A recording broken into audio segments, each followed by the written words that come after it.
Seize the ship ఇప్పుడు దేశవ్యాప్తంగా అందరి దృష్టిని ఆకర్షించిన డైలాగ్ ఇది. దీనిని ఎవరో సాధారణ వ్యక్తి చెప్పి ఉంటే ఇలా ఫేమస్ అయ్యేది కాదు. కానీ ఇది చెప్పింది పవన్ కళ్యాణ్. ఆంధ్రప్రదేశ్ ఉప ముఖ్యమంత్రిగా ఆయన ఉన్నా పవర్ స్టార్ అభిమానులు ఆయనకు కల్పించిన క్రేజ్ వల్ల ఈ మాట నేషనల్ లెవెల్లో మారుమోగింది. పవన్ కళ్యాణ్ ఆరోపణల ప్రకారం రాష్ట్రంలోని కాకినాడ పోర్ట్ స్మగ్లర్లకు, సంఘ విద్రోహ శక్తులకు అడ్డాగా మారిందట. ఇది నిజమే అయితే బ్లాక్ మార్కెట్ ద్వారా చౌక ధరల బియ్యాన్ని ఇతర దేశాలకు తరలిస్తున్న ఆగంతకులపై పూర్తి స్థాయిలో దర్యాప్తు జరగాల్సి ఉంటుంది.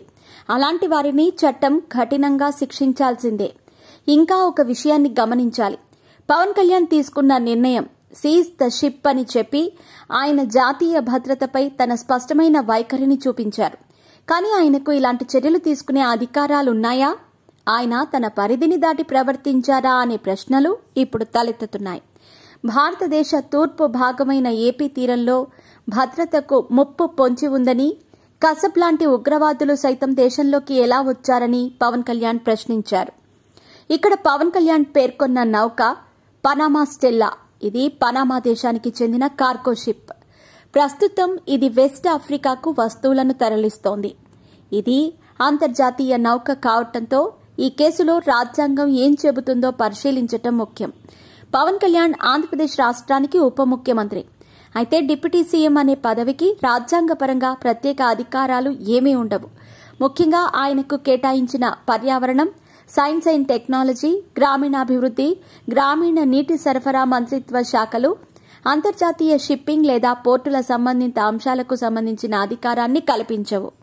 ఈ హోదా గౌరవార్థం, రాజకీయ గుర్తింపు కోసం మాత్రమే ఉంటుంది. పనామా స్టెల్లా అనే షిప్ ఒక అంతర్జాతీయ నౌక. ఇది వెస్ట్ ఆఫ్రికాకు వెళుతోంది.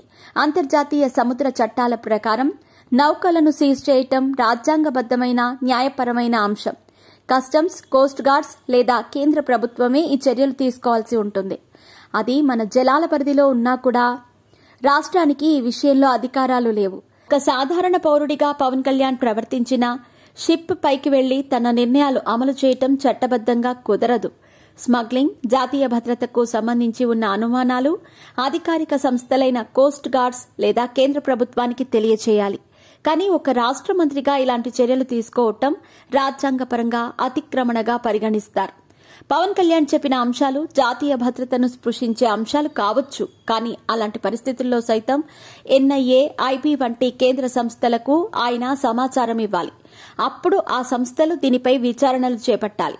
రాష్ట్ర మంత్రుల స్థాయిలో ఇలాంటి చర్చలు, ఆదేశాలు జారీ చేయటం ఏమాత్రం చట్టబద్దమైన చర్య కాదు. దీనిపై జాతీయ స్థాయిలోనూ సమన్వయం అవసరం. కేంద్ర దర్యాప్తు సంస్థలు, కేంద్ర ప్రభుత్వం మాత్రమే చర్యలు తీసుకునే అధికారం కలిగి ఉంటాయి. పవన్ కళ్యాణ్ చర్యలు మంచి ఉద్దేశంతో తీసుకున్నా అతని అధికారాలు పరిధిని దాటి వెళ్లాయి. రాజ్యాంగం పరంగా కేంద్రం, రాష్ట్రాలకు వారి పరిధుల విషయంలో స్పష్టమైన హద్దులుంటాయి. సీజ్ ద షిప్ అంటూ చర్యలు తీసుకోవటం న్యాయపరంగా ఆయన అధికారాల్లో లేదు. కేవలం కేంద్ర ప్రభుత్వం, కేంద్ర దర్యాప్తు సంస్థలు చర్యలు తీసుకునే హక్కు కలిగి ఉంటాయి. అంటే ఇది రాష్ట్రాలకు ఏమాత్రం సంబంధించిన చర్యలు తీసుకోదగిన పరిధిలోకి రాదు.